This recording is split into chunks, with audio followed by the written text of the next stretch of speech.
જય માતાજી, જય દાદા દ્વારકાથી, જય માં ભવાની. કેમ છો બધા? મજામાં ને? આજે આપણે એક એવા વ્યક્તિત્વની મુલાકાત લઈએ કે જેને સરકાર પાસે કઈ અપેક્ષા છે, પણ હજી લગીન સરકારે જે આ વર્ગ છે એને એના હકથી વંચિત રાખે છે એવું આપણે જાણીએ. કારણ કે મેં એક વખત મારી વાડીની અંદર આ જોયું અને એ બાપાને પૂછ્યું કે બાપા, ખરેખર સરકાર તરફથી કોઈ તમને લાભ મળે છે? તમે મતદાન કરો છો તો કહે છે કે મતદાન કરીએ છીએ, પણ અમને કોઈ દી ફાયદો કઈ મળ્યો નથી. તો એવા આપણે ઓખાના એક બાપા છે ને વાત કરીએ આપણે. બાપા જય માતાજી. જય માતાજી. જય માતાજી. શું તમારું નામ? દેવરાજ. દેવરામભાઈ. દેવરામભાઈ, કયું ગામ તમારું? ઓશિત્રા. ઓશિત્રા. હવે દેવરામભાઈ, એવું છે ને કે અત્યારે સ્થાનિક સ્વરાજની ચૂંટણી હાલે છે અને એ ચૂંટણીની અંદર આપણો પ્રતિનિધિ આપણે નક્કી કરવાનો છે કે જે ઈમાનદાર હોય, આબરૂદાર હોય અને આપણા પ્રશ્નોને સરકાર સુધી પહોંચાડે. કે તમારા જેવા નાના માલધારી હોય, જીરા માલધારી હોય, બધાને કઈક એના પ્રમાણે જે કાયદેસર થતી હોય એ સગવડતા મળવી. બરોબર.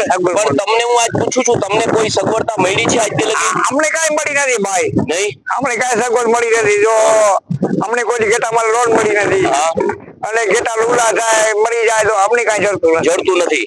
તો ખરેખર આ વાત આ બાપાની સાંભળજો. જે નોંધ લેવી નોંધ લેજો કે ખરેખર આ માણસો જે એનો હક છે એ હક મળતો નથી. નાના નાના માલ ઉપર એની જીવાદોરી હોય છે અને ઈ જો જીવાદોરી આકસ્મિક કોઈ એવી આફત આવે તો પણ મૃત્યુ પામે છે. કોઈ એવો રોગ આવે તો મૃત્યુ પામે છે. અને બિચારા જેના માટે જીવાદોરી હોય એથી બેકાર થઈ જાય છે અને એના હાથમાં કશું રહેતું નથી. તો તમારે બાપા શું કેવું છે સરકારને? સરકારને અમને એમ કહું, અમારે કહું એમ થાય સરકાર અમને થોડીક રાહત આપે. તો અમે ઓજા ગરીબ માણસ હોય નબે બીજું. બાકી ચૂંટણી સિવાય કોઈ આ બાપા એમ કે છે કે કોઈ સંભાળતું નથી એમ. એટલે ખરેખર સરકારને આના વિશે વિચારવું જોઈએ, જોવું જોઈએ. માણસો એથી આપણે છીએ આપણા બાળકના અન્નદાતા કહીને તો અન્નદાતા કહેવાય કે બાળક પૌષ્ટિક તત્વ દૂધ હોય છે. જે દૂધથી માણસનું જીવન ચાલે છે અને દૂધથી મારીને તમારી બધાની શરૂઆત દૂધથી થઈ છે. દૂધ એક અમૃત છે.